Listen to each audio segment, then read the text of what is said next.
नमस्कार, स्वागत है आपका द न्यूज़ लॉन्चर पर। मैं हूँ अशोक वानखेड़े, लेकर आया हूँ आपका अपना कार्यक्रम द डायरेक्ट हिट। आधार ने कइयों को निराधार कर दिया। ये कहूँ तो अतिशयोक्ति नहीं होगी। सर्वोच्च न्यायालय ने आधार पर जिस हिसाब से टिप्पणी की और फिर एसआईआर को लेकर अब राहुल गांधी ने जो कहा कि हमने प्लान बदल दिया है, उस सारी बातों को लेकर वर्तमान में सत्ता पक्ष बहुत बुरी तरह से हीट होता नज़र आ रहा है, क्योंकि सही सभी जगह से सवालों की बौछार हो रही है। सुप्रीम कोर्ट ने यह साफ कर दिया कि आधार कार्ड को निवास का अंतिम और पक्का सबूत नहीं माना जा सकता। खासकर बिहार में चल रही विशेष गहन पुनर्निरीक्षण यानी एसआईआर पर प्रक्रिया के दौरान उन्होंने कहा। सीनियर वकील कपिल सिब्बल ने सर्वोच्च न्यायालय में राष्ट्रीय जनता दल आरजेडी के मनोज झा की तरफ से पेश हुए थे। उन्होंने कहा कि लोग आधार, राशन, मतदान पहचान पत्र रखते हैं, लेकिन अधिकारी किसी भी चीज को पक्का सबूत नहीं मान रहे। जिस पर जस्टिस सूर्यकांत ने कहा कि ये दस्तावेज यह दिखा सकता है कि आप किस क्षेत्र में रहते हैं, लेकिन इन्हें निर्णायक सबूत नहीं कहा जा सकता। सुनवाई के दौरान कपिल सिब्बल ने आरोप लगाया कि मतदान सूची में कई विसंगतियां हैं, जैसे जिन लोगों को मृत बताया है वो जिंदा है और जिनको जिंदा बताया वो मृत पाए गए हैं। जस्टिस सूर्यकांत और जस्टिस जयमाला बागची की पीठ ने कहा कि यह विवाद चुनाव आयोग और विपक्ष के बीच भरोसे की कमी के कारण बढ़े। जस्टिस कांत ने यह भी कहा कि यह कहना बहुत व्यापक होगा कि बिहार में किसी के पास वैध दस्तावेज नहीं है। चुनाव आयोग के वकील और वरिष्ठ अधिवक्ता राकेश द्विवेदी ने कहा कि इस तरह से बड़े पैमाने पे जब काम होता है तो कुछ त्रुटियां होना स्वाभाविक है, लेकिन इन्हें 30 सितंबर की अंतिम सूची जारी होने के पहले सुधारा जा सकता है। बता दें, विपक्ष के नेताओं और सामाजिक संगठनों ने 24 जून को चुनाव आयोग के फैसले को चुनौती दी थी। 29 जुलाई को सुप्रीम कोर्ट ने चेतावनी देते हुए कहा था, अगर बड़े पैमाने पर वोटरों को बाहर किया गया तो वह तुरंत हस्तक्षेप करेगा। 1 अगस्त को मतदाता सूची का पहला ड्राफ्ट जारी किया गया, जबकि अंतिम सूची 30 सितंबर को जारी की जाएगी। इस पर विपक्ष का कहना है कि इस प्रक्रिया में करोड़ों वैध मतदाता अधिकार से वंचित हो सकते हैं। याचिकाएं RJD, TMC, Congress, NCP, Sharad Pawar, CPI, Shiv Sena, Uddhav Thackeray, JMM, CPIML के साथ पीयूसीएल और एडीआर और योगेंद्र यादव ने मिलकर दायर की थी। अब जब सवाल ये उठता है कि आधार कार्ड, ये सर्वोच्च न्यायालय अभी कह रहा है कि आधार कार्ड जो है वो आपका पूर्ण रूप से वो पहचान पत्र नहीं है। तो फिर गवर्नमेंट जो कर रही है उसे क्या माने? जब ये अब सर्वोच्च न्यायालय ने बिल्कुल क्लियर कट रेखांकित कर दिया कि आधार को पहचान प्रमाण पत्र के रूप में स्वतः मान्यता नहीं दी जा सकती। इसे भी वेरिफिकेशन के बाद ही स्वीकारा जाए। अदालत ने यह भी स्पष्ट किया कि वोटर पात्रता साबित करने के लिए आधार पर्याप्त नहीं है। ऐसे में सोशल मीडिया पे ये भी सवाल उठ रहे हैं कि यदि यदि पहचान नहीं है, तो सरकारी योजनाओं का क्या हुआ जिनमें आधार को ही पहचान माना गया है? राशन से पेंशन तक सभी में यही डॉक्यूमेंट लगाए जाते हैं। आखिर स्थिति क्या है? पहली बात यह है कि अधिक अधिकतर सरकारी योजनाओं में आधार की ही पहचान पत्र माना गया है। कुछ जगहों पर सिर्फ पते के प्रमाण के तौर पे देखे जा सकते हैं। कई योजनाओं में आधार को पहचान पत्र तब माना जाता है जब इसके साथ कोई डॉक्यूमेंट भी हो, जो उसे पते उसी नाम पर हो, लेकिन कानूनी रूप से अनिवार्य हर जगह नहीं है।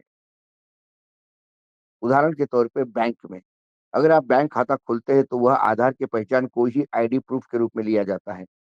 केवाईसी में इसे अनिवार्य तौर पर बैंक लेते हैं। जनधन योजना में भी यही स्वीकार है। पीडीएस यानी पब्लिक डिस्ट्रीब्यूशन सिस्टम, जिसको राशन की दुकानों की बात करते हैं या राशन कार्ड की बात करते हैं। राशन लेने के लिए बायोमेट्रिक ऑथेंटिकेशन कराया जा रहा है। इससे भी आधार ही बेस है। और उसे पहचान के रूप में मान्यता है। पेंशन, पेंशन के लिए भी आधार लिया जाता है। डिजिटल लाइफ सर्टिफिकेट के लिए भी आधार का ही इस्तेमाल हो रहा है। गैस सब्सिडी, गैस सब्सिडी लेने के लिए भी आधार को ही कई एजेंसियाँ अनिवार्य मानकर चलती है और माँगती है। डीबीटी ट्रांसफर, जिन योजनाओं में सीधा पैसा डायरेक्ट कैश ट्रांसफर लोगों के खाते में भेजा जाता है, उसमें भी आधार को ही पहचान के तौर पे माना गया है।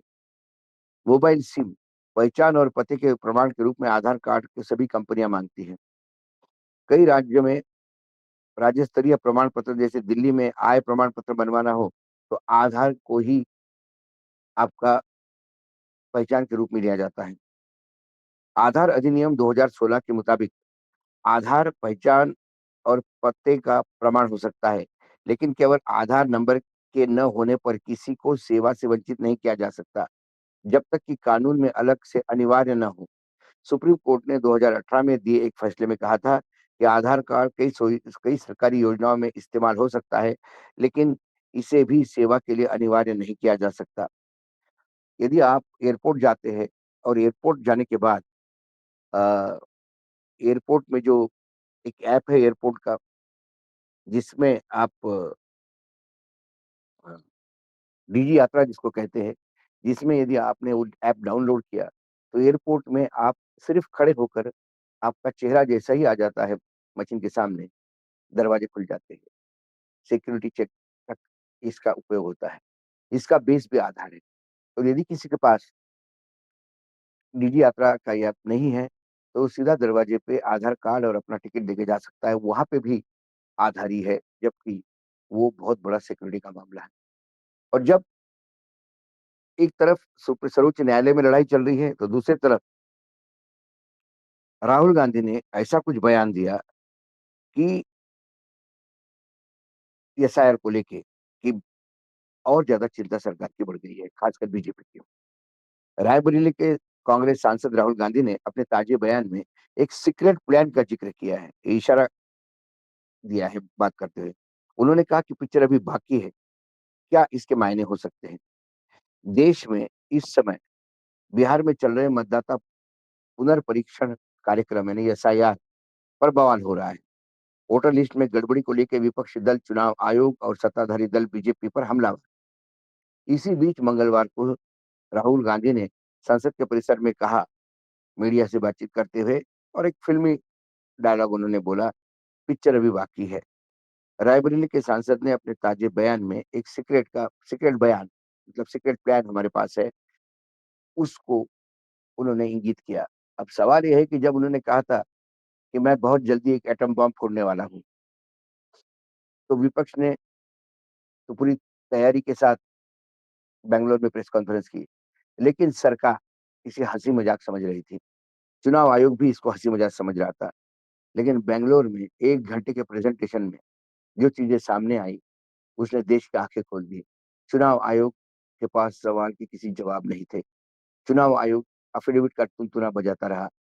विपक्ष पूरी तरह से पूरी ताकत के साथ हमलावर हुआ। इस प्रेस कॉन्फ्रेंस ने पूरे विपक्ष को देश में एक बूस्टर डोज़ दिया और सत्ता पक्ष बैक फुट पे आ गया। उन्होंने कहा कि कई सीटों पर गड़बड़ी हो रही है और यह सब कुछ राष्ट्रीय स्तर पर योजना बनाकर किया जा रहा है। यह बात चुनाव आयोग को भी पता है, हमें भी पता है। राहुल गांधी ने कहा कि पहले हमारे पास सबूत नहीं थे, लेकिन अब हमारे पास सबूत है। उन्होंने कहा कि हम संविधान की रक्षा कर रहे हैं और हम इसे करते रहेंगे। असलियत ये है कि केंद्र सरकार कुछ बोल नहीं सकती। समूचे देश के सामने सारी चीजें स्पष्ट है और ये सियासी लड़ाई नहीं, बल्कि संविधान बचाने की वो लड़ाई है, एक व्यक्ति के वोट की लड़ाई है। ऐसा माना जा रहा है कि वोटर लिस्ट में राहुल गांधी और आयोग से 2-2 हाथ करने की पूरी तैयारी कर ली है। उन्होंने सोशल मीडिया पर लोगों को से कहा कि वोट चोरी, एक व्यक्ति एक वोट की बुनियादी लोकतांत्रिक सिद्धांत पर हमला है। निष्पक्ष चुनाव के लिए साफ-सुथरी मतदाता सूची अनिवार्य है। र राहुल गांधी ने कहा कि चुनाव आयोग से हमारी मांग साफ है।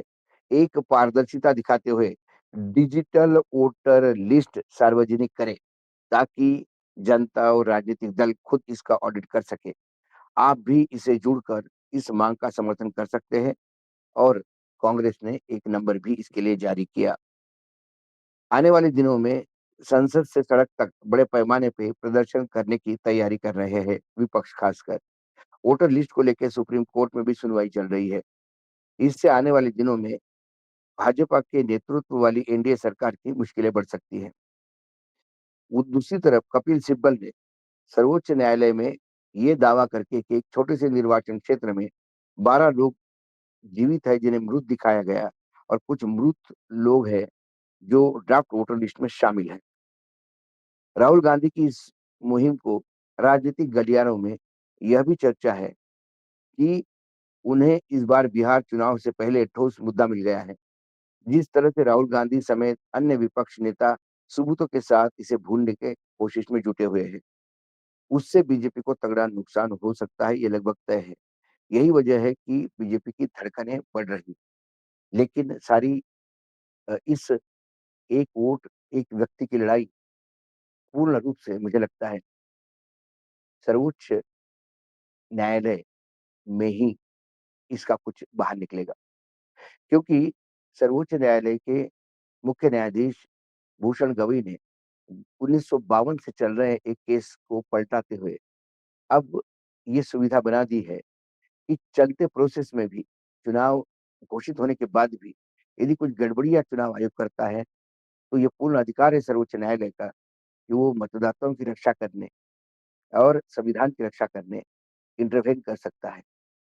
सवाल एक डर ये है विपक्ष के हाथ में कि चुनाव आयोग भले ही कहे कि कुछ छोटी-मोटी त्रुटियाँ रह गई हैं और वो त्रुटियाँ ठीक करेंगे, लेकिन फाइनल ड्राफ्ट भी लगभग ऐसा ही होगा और यदि फाइनल ड्राफ्ट ऐसा आता है, तो फिर उसी के तहत यदि चुनाव होंगे, तो फिर भारतीय जनता पार्टी का वहाँ सरकार बनाना तय होगा।